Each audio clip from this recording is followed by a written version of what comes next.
Magulo ang internasyonal na paliparan dahil sa karaniwang kaguluhan nito, mga manlalakbay na naghihila ng mga maleta, mga anunsyo na umalingawgaw sa terminal, at mahahabang pila sa mga immigration counter. Sa gitna ng karamihan, isang lalaki ang tahimik na naglalakad. Nakasuot lamang ng simpleng polo shirt, maitim na maong, at baseball cap na nakatakip sa kanyang mukha. Mahinahon at mapagpakumbaba siyang dinala, nakikihalubilo sa daan-daang pasaherong dumarating ng umagang iyon. Ang lalaking iyon ay si Manny Pacquiao. Bagamat halos walang nakakilala sa kanya sa unang tingin. Habang papalapit siya sa immigration desk, iniabot niya ang kanyang pasaporte ng may magalang na ngiti.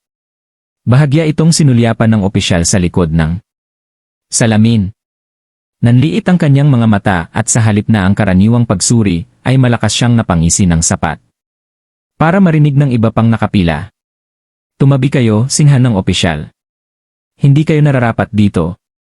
Nagulat si Manny. Excuse me, tanong niya habang pinapanatili ang kanyang magalang na boses. Yumuko ang opisyal. Matalas at walang pakialam ang kanyang tono. Sabi ko, tumabi kayo. Huwag ninyong sayangin ang oras ko. Lagi kayong mga taong palihim na nagkukwento. Umalis kayo sa pila. Lumingon ang mga pasaherong naghihintay sa malapit. Ang ilan ay mukhang nalilito. Ang iba naman ay ngumisi, naaaliw sa drama. Tahimik na nakatayo si Manny, hawak ang kanyang mga dokumento, hindi nagtataas ng boses, hindi nagagalit. Sinisiguro ko sa iyo, mahina niyang sabi. Ang mga papeles ko ay balido. Pakisuri muli. Ngunit hindi interesado ang opisyal na suriin ito. Walang ingat niyang itinulak ang pasaporte ni Manny pabalik sa counter, hinayaan itong mahulog sa sahig. Mas malakas ang tunog kaysa sa dapat nitong marinig. Isang maliit ngunit matinding kahihiyan. Napasinghap ang mga tao. Bumulong ang isang babaeng nakapila, wow. Ang garalgal. Umiling ang isang negosyante sa malapit, ngunit walang sinabi. Umayos ng upo ang opisyal ng may kayabangan. Itinuro ang gilid. Kunin mo na ang mga gamit mo at maghintay ka roon. Hindi ka papasok nang ako ang bahala. Sandali. Yumuko si Manny, kinuha ang kanyang pasaporte, at hinawakan ito sa kanyang mga kamay. Nanatiling kalmado ang kanyang mukha, kahit sa loob ay nararamdaman ng sinuman ang sakit ng kawalang galang. Nakakagulat ang eksena. Narito ang isang lalaking may pandaigdigang katayuan, tinatrato na parang walang kwenta, na parang hindi siya nakikita dahil sa kanyang pagpapakumbaba. Gayunpaman, hindi nakipagtalo si Manny. Hindi pa. Nakatayo lang siya roon ng tahimik habang patuloy na nag-uutos ang opisyal. Ang nangyari pagkalipas lamang ng 9 na minuto ay nag-iwan sa buong paliparan na natigilan. Ang boses ng opisyal ay dumaloy sa immigration hall, matalas at puno ng paghamak. Iwinagayway niya ang kanyang kamay na parang si Manny Pacquiao ay walang iba kundi isang istorbo na pumipila. Ang mga pasahero. Sa likod ay nagsimulang magbulungan, ang ilan ay naiinip, ang iba ay mausisa tungkol sa nagaganap na eksena. Si Manny, hawak ang kanyang pasaporte at mga dokumento ng mahigpit sa kanyang kamay, ay huminga ng malalim. Ayaw niyang lumikha ng eksena, ni ayaw niyang mapahiya ang sinuman. Nabuhay siya sa kanyang buhay na naniniwala sa pagpapakumbaba, kahit na nahaharap sa mga insulto.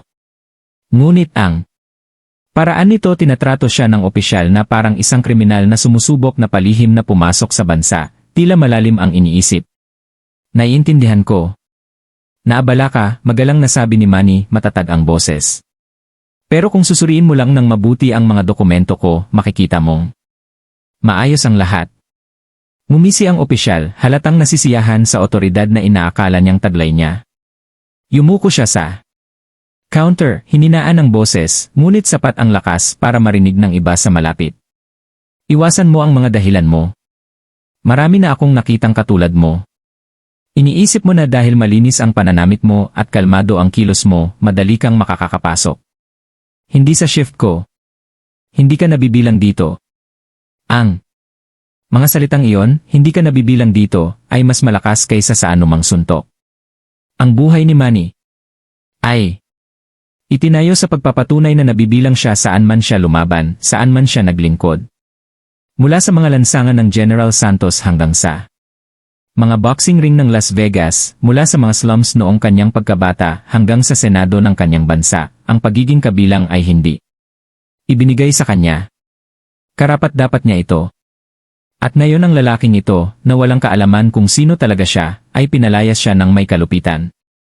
Isang maliit na grupo ng mga manlalakbay ang hindi komportableng lumipat, nagpapalitan mga sulyap. Bumulong ang isang babae sa pila, bakit niya siya tinatrato ng ganyan? Wala siyang ginawang masama. Ngunit karamihan sa mga tao ay nanatiling tahimik, takot na makialam. Humigpit ang hawak ni Manny sa kanyang pasaporte. Maaari sana niyang itaas ang kanyang boses, maaari sana niyang hingin ang respeto, ngunit sa halip ay pinili niya ang dignidad. Ang kanyang pagiging kalmado ay tila lalong ikinadismaya ng opisyal. Huwag kang tumayo lang doon, ang bulyaw ng opisyal. Lumipat ka sa holding area o ipag-iingat kita sa seguridad. Sumenyas siya sa dalawang nakaunipormeng gwardiya, na malapit na lumapit, handang sumunod sa mga utos ng walang tanong. Sa loob, naisip ni Manny ang kanyang asawa, ang kanyang mga anak, ang kanyang mga tao. Ilang beses na bang tinatrato ng ganito ang mga ordinaryong Pilipino? Pinahiya ng mga taong may kapangyarihan na nag-iisip na ang isang uniforme ay nagbibigay sa kanila ng karapatang hamakin ang iba. Naramdaman niya ang sakit hindi lamang para sa kanyang sarili, kundi para sa bawat ordinaryong manlalakbay na walang boses, walang impluensya, walang pagkakataong lumaban. Sumulyap ang opisyal sa lumalaking karamihan, pagkatapos ay muling mumiti na parang nagtatanghal. Kita nyo mga binibini at Ginoo. Kaya nga dapat tayong mag-ingat. Hindi lahat ng may pasaporte ay karapat-dapat na pumasok. May ilan na nagtangkang dayain ang sistema. Kami ang unang linya ng depensa. Nakakasakal ang kayabangan. Hindi mapakali ang mga nakapila. Maingat na itinaas ang mga telepono. Nire-record ang pag-uusap.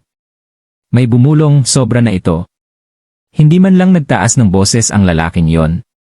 Sa wakas ay nagsalita ulit si Manny, kalmado pa rin ang tono, maingat na pinili ang mga salita. Ginoo, hindi ako narito para manggulo sa inyo. Ang hinihiling ko lang ay patas. Pakitrato po ninyo ako gaya ng pakikitungo ninyo sa sinumang manlalakbay. Wala nang iba pa, wala nang kulang. Ngunit ang patas ang huling nasa isip ng opisyal. Malakas siyang napangisi, ang mga matang kumikislap sa paghamak. Patas? Huwag niyo akong ipangaral tungkol sa patas. Matagal ko nang ginagawa ang trabahong ito. Alam ko kung sino ang dapat pagkatiwalaan at kung sino ang dapat tanggihan, at hindi ko kayo pinagkakatiwalaan. Mabigat ang katahimikang sumunod, nabasag lamang ng mga walang tiyagang manlalakbay. Ang dalawang gwardiya ay nakatayo malapit, naghihintay ng mga utos.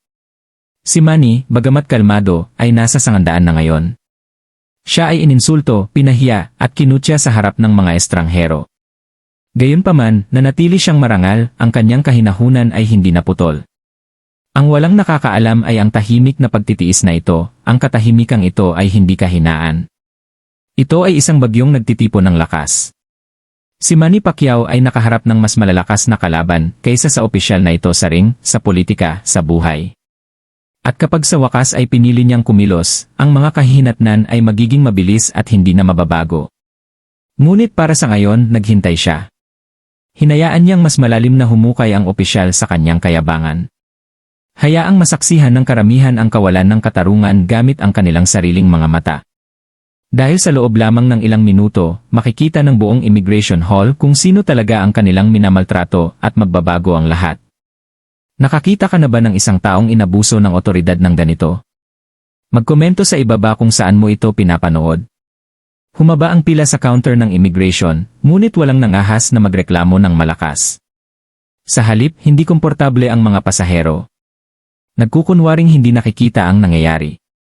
Kahit na tumitindi ang tensyon sa mesa, isang lalaking mahinahon at mapagpakumbaba ang pinapahiya ng isang opisyal na ang boses ay puno ng kayabangan. Agresibo na itinuro ng opisyal.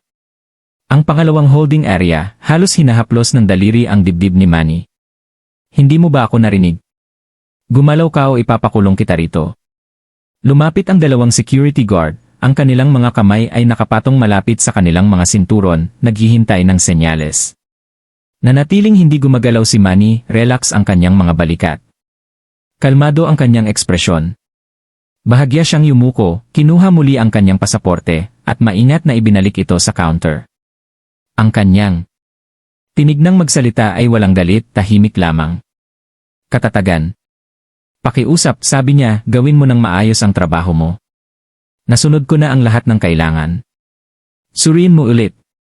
Iyon lang ang hinihiling ko. Humagalpak ng tawa ang opisyal. Gawin mo ang trabaho ko. Huwag mo akong sabihan kung paano gawin ang trabaho ko. Sabi ko, hindi ka pa na-clear. Sinasayang mo ang oras ko at sinasayang mo rin ang oras ng iba. Sumenyas siya sa mga naghihintay na pasahero. Na parang umaasa ng palakpakan para sa kanyang kahusayan, ngunit walang palakpakan na dumating. Sa halip may mga bulungan, mabababang. Bulungan na umalingaw sa pila. Bakit niya siya tinatrato ng ganyan, bulong ng isang babae habang hawak ang kanyang handbag. Mukha siyang magalang. Hindi pa nga siya nakikipagtalo. Bulong ng isa pang pasahero. Umiling ang isang lalaking nakasuit, bumubulong ng mas malakas kaysa sa kanyang inaakala. Masyado lang gustong-gusto ng ilang opisyal ang kapangyarihan. Gayunpaman, walang humakbang papalapit. Ang mga naroon ay naging tahimik na hukom, ang ilan ay nakikiramay, ang ilan ay nagdududa. Isang dalaga ang yumuko sa kanyang kaibigan at bumulong, siguro may ginawa talaga siyang mali. Hindi kikilos ng ganito ang opisyal ng walang dahilan. Ang bulong na iyon ay nakasakit ng malalim, hindi dahil narinig ito ni Manny, kundi dahil inuulit nito ang tinitiis ng hindi mabilang na ordinaryong tao kapag minamaltrato ng otoridad. Kadalasan, inaamin ng publiko na nagkasala kapag may sinisigawan ng isang uniforme. Kadalasan, ang katahimikan ay nagbibigay daan sa kawalan ng katarungan. Nanatiling. Hindi gumagalaw si Manny. Ang kanyang katahimikan ay isang kapansin-pansing kaibahan sa tumitinding galit ng opisyal. Hinampas ng opisyal ang isang stamp pad sa counter na nagpagulat sa mga manlalakbay. Sa tingin mo ba ay espesyal ka? Sa tingin mo ba ay inosente ka kapag nakatayo ka ng tahimik?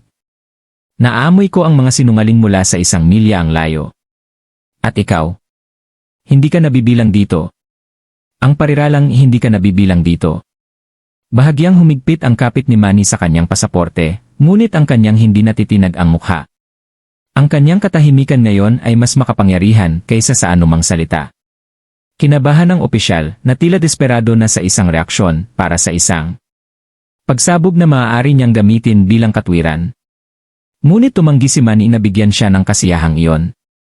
Ang mga pasahero ay nagsimulang palihim na iangat ang kanilang mga telepono, nire-record ang kumprontasyon. Bahagyang kumikinang ang mga screen habang kumakalat ang eksena sa maraming lente. Napansin ng opisyal, ngunit wala siyang pakialam. Sa kanyang isipan, hindi siya mahahawakan. Ang kanyang kayabangan ay lumalago sa bawat segundong lumilipas. Isang matandang lalaki sa pila ang bumulong, ang opisyal na yon, sumusobra na siya. Isa pang babae ang sumagot ng mahina, ginagawa lang niya ang kanyang trabaho. Siguro nararapat lang sa lalaki yon. Ang pagkakahati sa karamihan ay ramdam. Paghatol, kawalang bahala, simpatsya na lahat ay nagbabanggaan sa katahimikan. Samantala, ang mga gwardiya ay nagbago ng kanilang timbang, sumusulyap sa isa't isa ng walang katiyakan. Kahit sila, tila hindi mapakali sa tono ng opisyal, bagaman ang katapatan ay nagpanatili sa kanila sa kanyang tabi. Sa wakas ay nagsalita muli si Manny, ang kanyang mga salita ay sinadya, ang kanyang boses ay kalmado, ngunit matatag. Ang paggalang ay hindi dapat maging opsyonal, malumanay niyang sabi. Ang bawat manlalakbay ay karapat-dapat sa dignidad. Hindi mo ako kilala, at hindi ko hinihiling sayo, ngunit hinihiling ko sayo na tratuhin mo ako ng patas, ang opisyal ay umikot ng kanyang mga mata ng sapat na malakas para marinig ng lahat. Itabi ang mga talumpati para sa isang taong nagmamalasakit. Hindi ka espesyal. Isa ka lang talagang problema. Nakakasakal ang sumunod na katahimikan. Hindi komportableng lumipat ang mga tao, ang ilan ay umiiwas sa eye contact. Ang iba ay nakatitig ng diretsyo, ang kanilang mga telepono ay nagre-record pa rin. Parang pinipigilan ng buong bulwagan ang paghinga, naghihintay ng kung ano para basagin ang tensyon. At pagkatapos ay nangyari ito. Isang maliit na boses mula sa likurang bahagi ng pila ang pumutol sa hangin. Teka, hindi ba si Manny Pacquiao yan? Lumingon ang mga ulo, bulong ang umalingaw sa pila. Isang lalaki ang naglabas ng litrato sa kanyang telepono, inihambing ito sa lalaki sa counter. Hindi maikakaila ang pagkakahawig. Lumakas ang mga bulong. Siya yan. Siya talaga yan. Si Manny Pacquiao. Ang senador, ang kampiyon sa boxing. Kumulot ang noo ng opisyal, naiinis sa ingay, ngunit hindi pa rin niya namalayan ang laki ng pagkakamaling nagawa niya. Ikinumpas niya ang kanyang kamay ng may pagmamaliit sa mga tao. Wala akong pakialam kung sino sa tingin niya ang kanyang pagkatao. Hindi siya labag sa batas. Hindi siya dadaan dito. Ngunit alam ng mga tao na kumakalat ang pagkilala na parang apoy. Ang parehong taong nag-angat sa kanyang bansa mula sa kahirapan, na nagbigay ng milyon-milyong pag-asa sa pamamagitan ng kanyang mga kamao at ang kanyang serbisyo ay nakatayo. Nang may pagpapakumbaba, tinitiis ang mga insulto ng walang paghihiganti. Ang mga bulong ay naging mahinang dagundong ng galit. Ang mga tao ay nagsimulang magbulungan ng mas malakas. Paano niya nakakausap si Manny Pacquiao ng ganoon? Hindi ito kapanipaniwala. Ngunit hindi pa rin. Nagtaas ng boses si Manny. Tahimik siyang nakatayo, hawak ang pasaporte, habang ang opisyal, na bulag sa katotohanan, ay nagpatuloy sa kanyang pagtataray. Nakahanda na ang entablado. Hindi mapakali ang mga tao. Masyado nang nasa kanyang kayabangan ng opisyal para bumalik. At si Manny Pacquiao, kalmado, mahinahon, at hindi natitinag. Ay ilang minuto na lang bago ibunyag kung sino talaga siya. Walang ideya ang opisyal. Na ang lalaking kanyang kinutya ay malapit nang magkaroon ng kapangyarihang magdesisyon sa kanyang kapalaran. Ang mga bulong ay lalong lumalakas ngayon, kumakalat na parang isang kislap sa tuyong damo. Itinaas ng mga pasahero ang kanilang mga leeg, ang mga mata ay palipat-lipat sa pagitan ng kanilang mga telepono at ang lalaking nakatayo. Nang tahimik sa counter. Hindi maikakaila ang pagkakahawig, ngunit nanatili pa rin ang kawalan ng paniniwala. Maaari ba talagang siya ito? Maaari. Na ang tahimik na lalaking nagtitiis ng kahihiyang ito ay tunay na si Manny Pacquiao. Ang opisyal. Parin walang kamalay-malay sa lumalakas na bagyo sa paligid niya, inihampas ang kanyang palad sa counter. Tama na ang pagtayo rito. Lumipat ka na sa holding area o harapin ang detention. Matalas ang kanyang boses, parang latigo sa hangin. Nasiyahan siya sa otoridad. Bulag sa katotohanang ang mismong lupa sa ilalim niya ay malapit ng gumalaw. Nanatiling kalmado si Manny.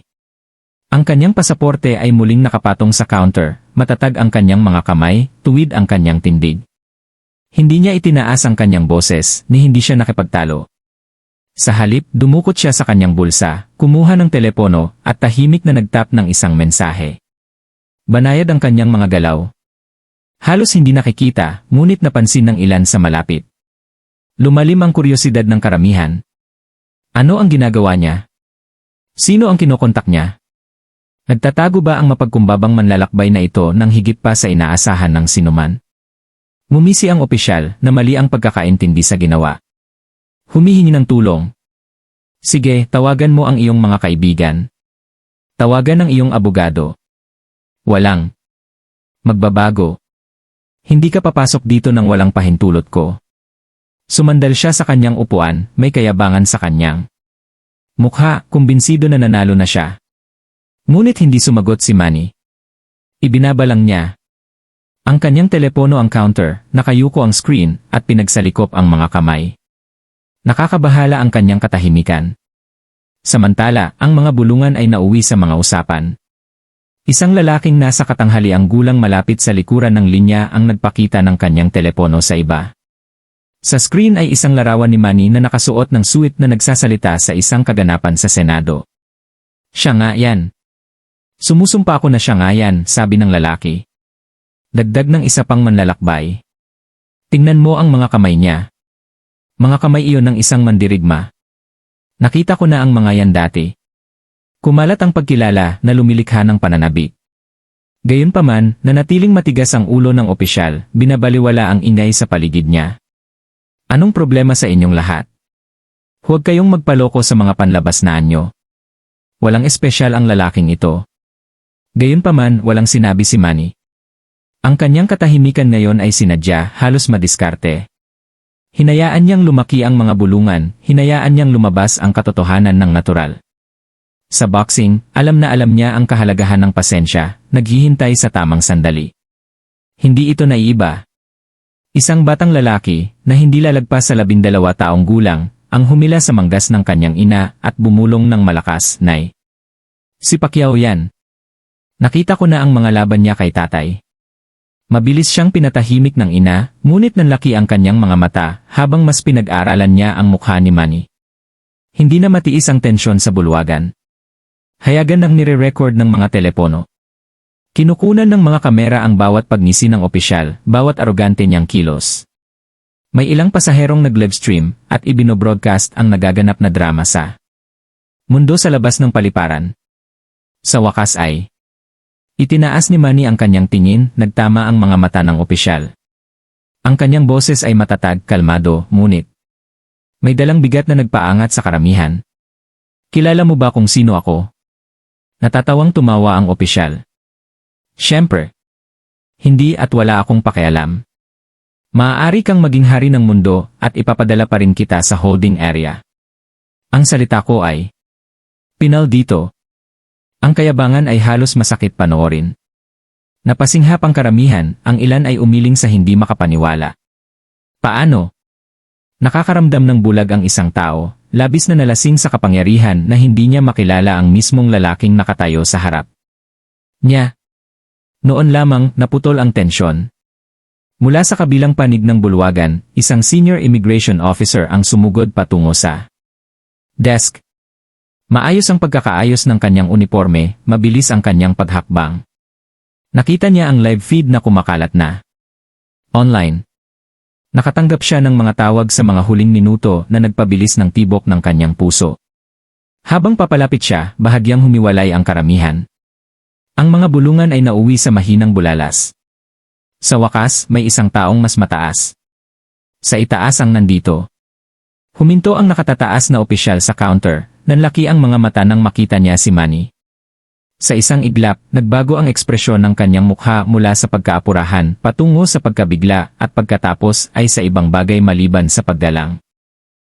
Senator, sabi niya, bahagyang nanginginig ang boses habang nakayuko.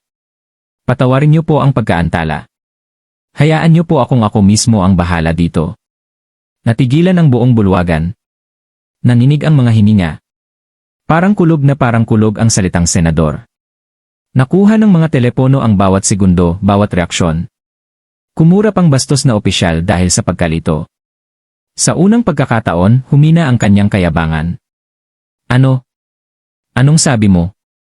Nauutal niyang sabi. Mas malakas na inulit ng nakatatandang opisyal para marinig ng lahat.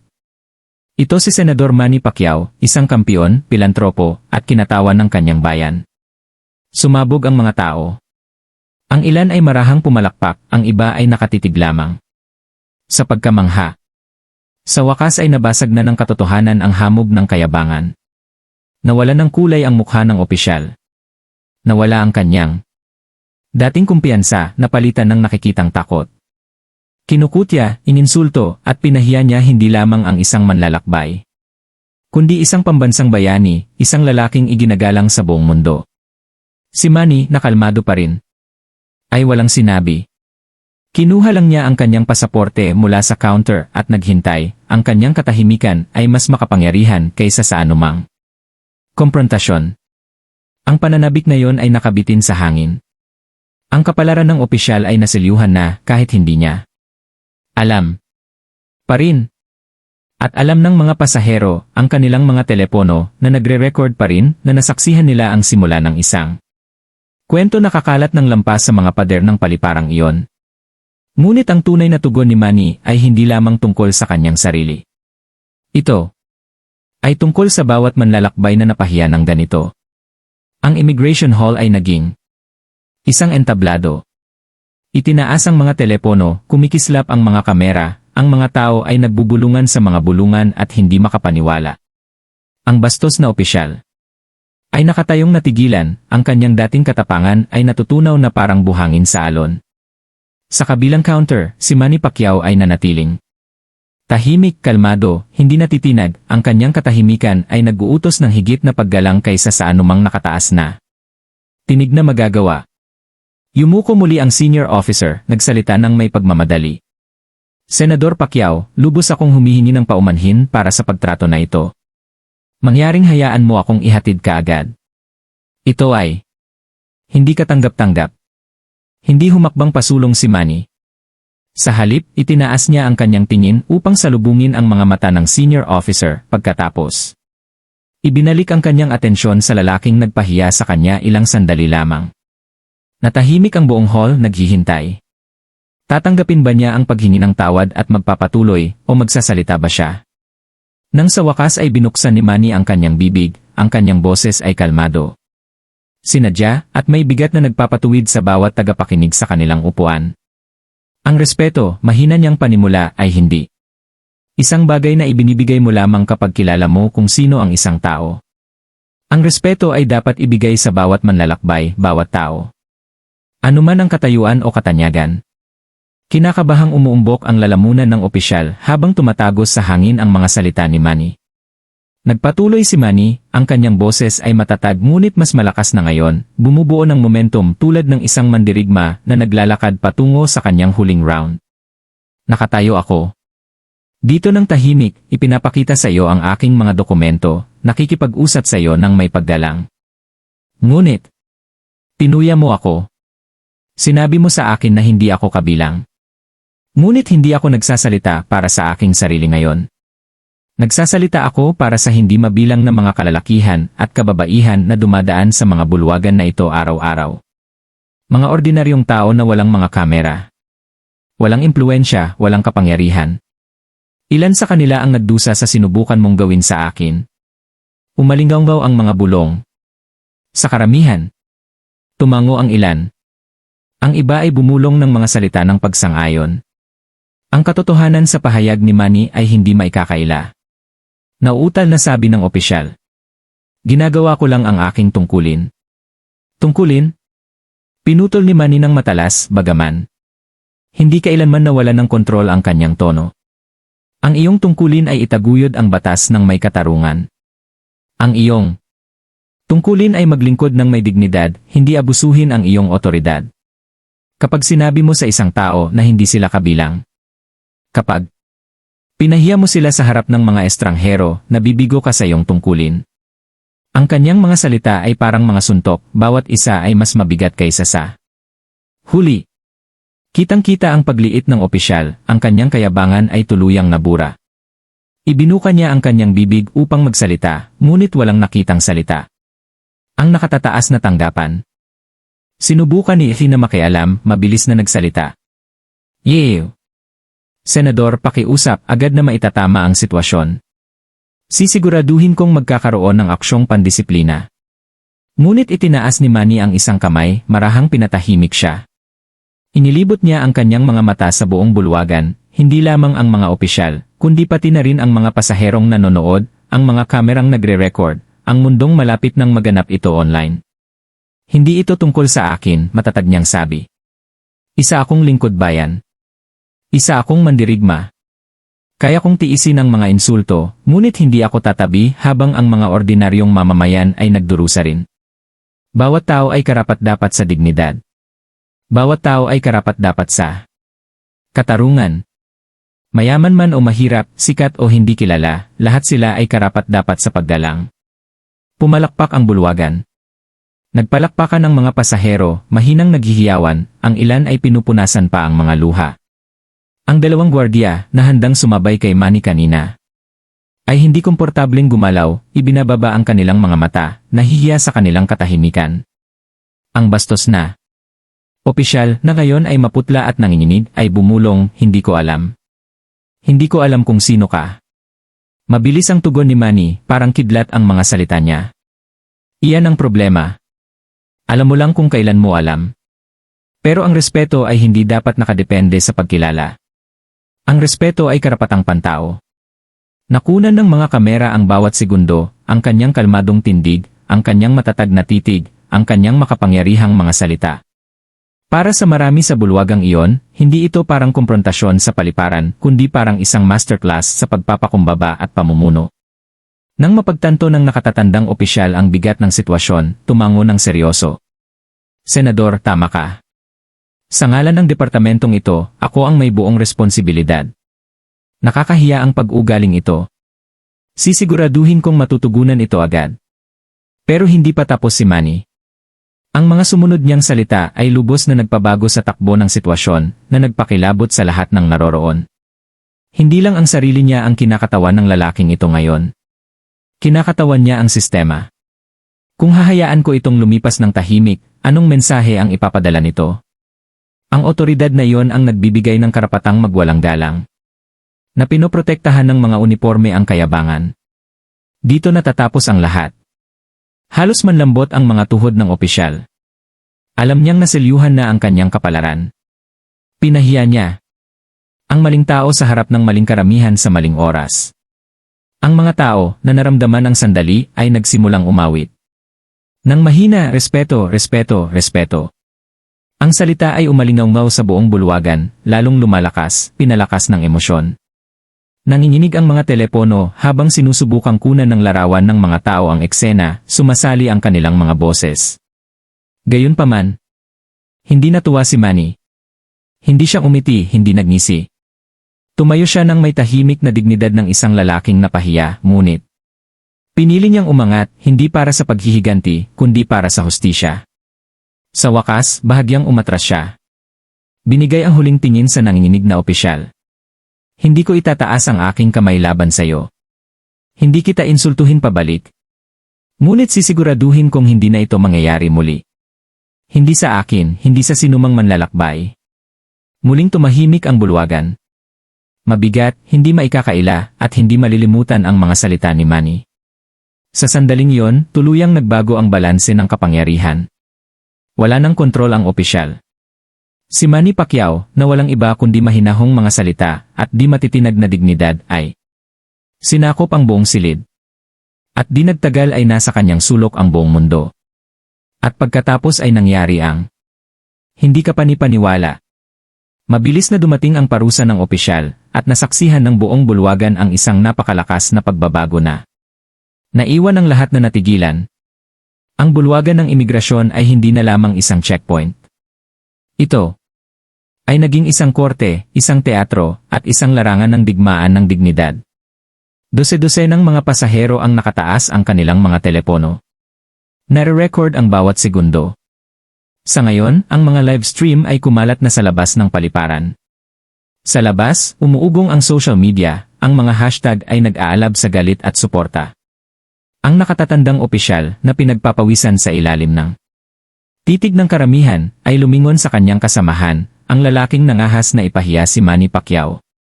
Sumusobra ka na, mahigpit niyang sabi. Tumabi ka. Epektibo ka agad. Ang iyong suspinde habang hinihintay ang investigasyon. Nanlaki ang mga mata ng opisyal sa takot. Sinuspinde para saan? Ginagawa ko ang aking trabaho. Nabasag ang kanyang boses sa desperasyon, ngunit ang paniniwalang minsan niyang taglay ay nawala na. Ang kanyang mga salita ay hindi na tumatak sa otoridad. Ang mga ito ay mga sigaw ng isang lalaking nanonood sa pagkawala ng kanyang kapangyarihan. Hindi natitinag ang nakatatandang opisyal. Kinukutya mo ang isang respetadong senador, isang world champion sa harap ng publiko. Ngunit mas malala pa riyan, hindi mo iginalang ang isang manlalakbay. Hindi. Iyan. Paggawa ng iyong trabaho. Iyan ay pang-aabuso sa kapangyarihan. Bumulong ang karamihan bilang pagsang-ayon. Ang ilan ay pumalakpak ng tahimik, ang iba ay bumulong. Sa wakas, namutla ang mukha ng kahiyahiyang opisyal.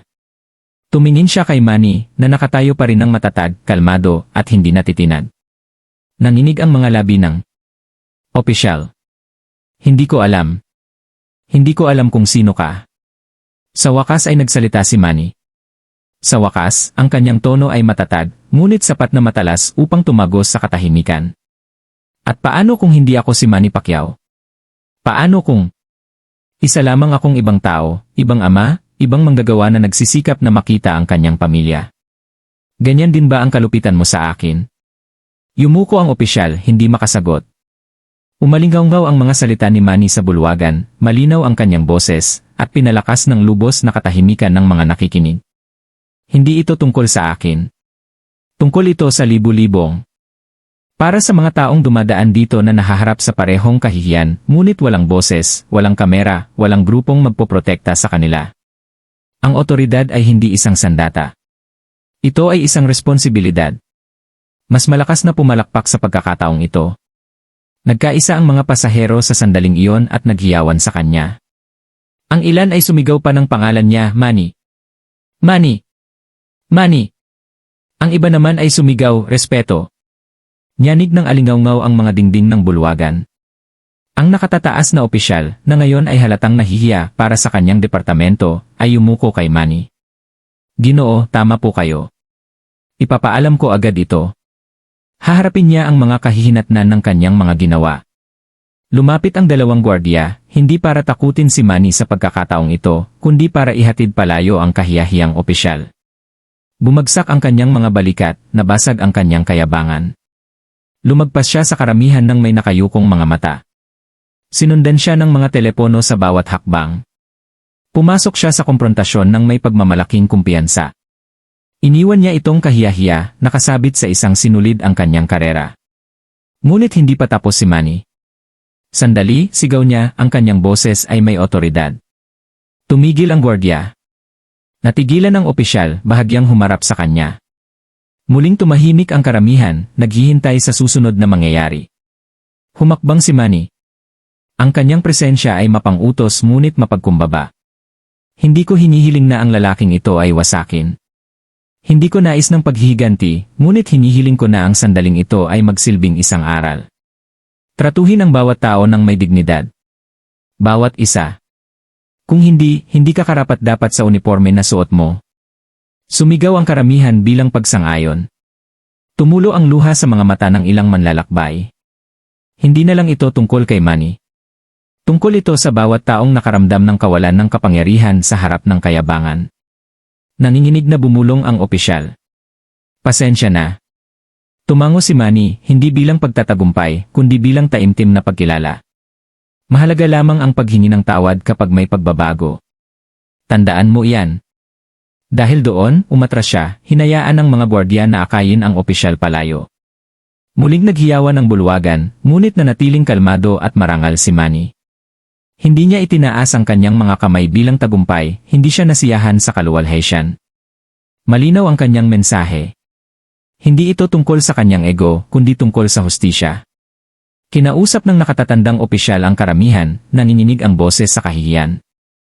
Sa ngalan ng departamentong ito, ipinapaabot ko ang aking pinakamalalim na paghingi ng tawad kay Senador Pacquiao at sa lahat ng nakasaksi nito.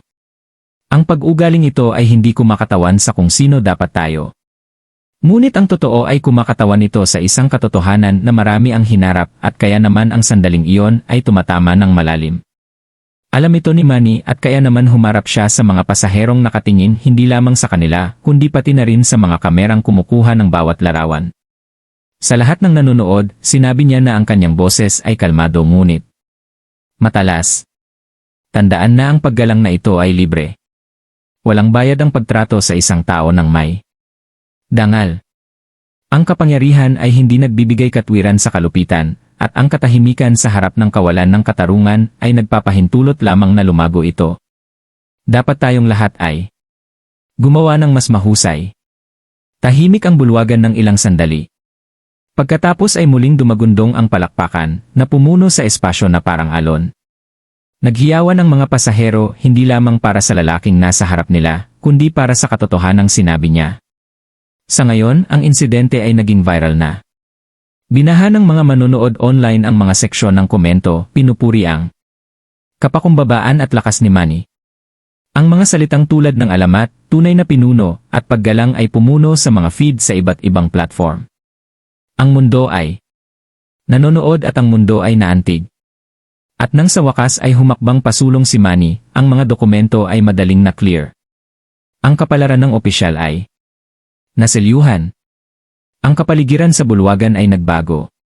Ang kahihiyan ay napalitan ng tagumpay. Hindi isang tagumpay ng ego, kundi Ng prinsipyo, naihatid ang hustisya. Hindi sa pamamagitan ng galit, hindi sa pamamagitan ng paghihiganti, kundi sa pamamagitan ng dignidad, pagpapakumbaba, at isang hindi matitinag na kahilingan para sa respeto. Ngunit ang kwento ay hindi nagtapos sa paliparan. Ang sumunod na nangyari ay umalingaw-ngaw sa mundo at muling nagpatunay kung bakit si Manny Pacquiao ay higit pa sa isang mandirigma. Nang makalusot si Manny Pacquiao sa imigrasyon, ang insidente ay laganap na sa lahat ng dako. Sa loob ng ilang minuto, ang mga video ng komprontasyon ay kumalat sa Facebook, YouTube, TikTok, at Twitter. Ang mga hashtag na John Respect All John Pacquiao at Justice in Siyam Minutes ay nagtrend sa buong mundo. Milyon-milyong tao na hindi pa nakakatuntong sa paliparang iyon ay naging saksi na ngayon sa drama. Nakita nila ang kayabangan ng isang opisyal. Nakita nila ang dignidad ng isang manlalakbay at higit sa lahat, nakita nila kung paano ang kahihiyan ng isang tao ay naging hustisya. Ipinalabas muli ng mga news anchor ang video sa pambansang telebisyon. Sinuri ng mga analyst ang mga salita ni Manny, pinuri ang kanyang pagpapakumbaba at katapangan sa moralidad. Inihambing ito ng mga komentarista sa kanyang mga araw sa boxing. Sa ring, ginamit ni Manny ang kanyang mga kamao. Sa paliparan, ginamit niya ang kanyang boses at ito ay kasing lakas din, ngunit ang kwento ay hindi nagtapos sa pagiging sikat sa publiko. Sumunod ang mga totoong bunga. Ang opisyal na nagpahiya kay Manny ay opisyal na sinuspinde, ang kanyang mukha ay kilalang-kilala na ngayon sa social media. Isang panloob na investigasyon ang inilunsad at ang iba pang mga manlalakbay ay naglahad ng kanilang sariling mga kwento ng pagmamaltrato. Ang dating kayabangan ng isang lalaki ay nabunyag bilang bahagi ng isang mas malalim na problema. Ang Departamento ng Imigrasyon, sa ilalim ng matinding presyon, ay nag-anunsyo ng mga reforma. Ang mandatoryong muling pagsasanay sa etika at respeto ay ipapatupad. Superv. Mas mahigpit na susubaybayan ng mga isolator ang mga opisyal. At bawat pasahero, anuman ang pinagmulan, ay pinangakuan ng patas at propesyonal na pagtrato. Para sa marami, ang karanasan ni Manny ay naging isang mahalagang punto, isang kislap para sa pagbabago. Gayunpaman, nang tanungin ng mga reporter si Manny tungkol sa kanyang reaksyon, hindi siya nagyabang o nagdiwang. Simple lang ang kanyang mga salita. Hindi ko pinagtanggol ang aking sarili. Pinanindigan ko ang lahat ng walang boses. Ang respeto ay dapat para sa lahat, hindi lamang para sa isang sikat. Ang mga salitang iyon ay mas mabilis na kumalat kaysa sa mismong video. Naging isang sipi ang mga ito na nakalimbag sa mga poster, ibinabahagi bilang mga caption, inuulit sa mga silid-aralan at opisina. Samantala, sinabi ng waitress sa cave sa paliparan sa mga reporter, matagal ko nang pinaglilingkuran ang mga manlalakbay dito. Palagi na lang sinisigawan ng mga opisyal ang mga tao. Ngunit ngayon, nakakita ako ng pag-asa dahil sa wakas ay may nagsalita. Ang batang lalaki na nakakilala kay Manny kanina ay nag-post sa social media. Hindi ko malilimutan kung paano siya nakatayo roon ng napakakalma kahit na ininsulto. Hindi lang siya isang kampiyon sa ring at isa siyang kampiyon sa buhay. Para kay Manny, hindi ito tungkol sa pagmamalaki. Hindi ito tungkol sa pagpapatunay na mali ang opisyal. Ito ay tungkol sa pagtuturo ng aral na kailangan marinig ng mundo. Ang dignidad na iyon ay hindi isang pribilehiyong nakalaan para sa mga sikat o makapangyarihan. Ang dignidad ay isang karapatan. Habang ang kwento ay umabot sa mga pandaigdigang balita, ang mga tao sa buong mundo ay nagsimulang magbahagi ng kanilang sariling mga karanasan ng diskriminasyon at kahihiyan. Ang insidente ay naging higit pa sa isang viral na video. Ito ay naging isang kilusan. At si Manny, umuwi siya sa kanyang pamilya ng gabing iyon na hindi nagbago ng katanyagan, hindi natitinag ng kaguluhan. Sa hapunan, malumanay niyang sinabi sa kanyang mga anak, "Laging tandaan, ang respeto ay hindi isang bagay na hinihingi mo. Ito ay isang bagay na ibinibigay mo at maging sa mga hindi nagbibigay nito pabalik. Ngunit kapag dumating ang kawalan ng katarungan, huwag kang manahimik." Ang kanyang mga anak ay nakinig ng dilat, hinihigop ang aral na mananatili sa kanila habang buhay. Ang komprontasyon sa paliparan ay maglalaho sa paglipas ng panahon, tulad ng madalas na nangyayari sa mga viral na kwento. Ngunit ang Moral at ang mensahe na hindi ko ito gagawin ay nananatili sa bawat taong nanonood, bawat komento na nagbabasa ng respeto, bawat manlalakbay na nakahanap ng lakas ng loob na magsalita sa susunod na pagkakataon na harapin nila ang pagmamaltrato. At iyon ang dahilan kung bakit mahalaga ang kwentong ito. Hindi dahil sa isang sikat na lalaki ang nagpakumbaba sa isang arogante na opisyal, kundi dahil ang isang kilos ng mahinahong katapangan ay nagpaalala sa mundo ng isang simpleng katotohanan. Walang sinuman ang dapat husgahan batay sa kanilang panlabas na anyo. At lahat ay karapat-dapat sa paggalang. Kung naniniwala kang walang sinuman ang dapat igalang dahil sa kanilang hitsura, ay type ang paggalang sa mga komento. At huwag kalimutang mag-subscribe para sa mas makapangyarihang mga kwento tulad nito.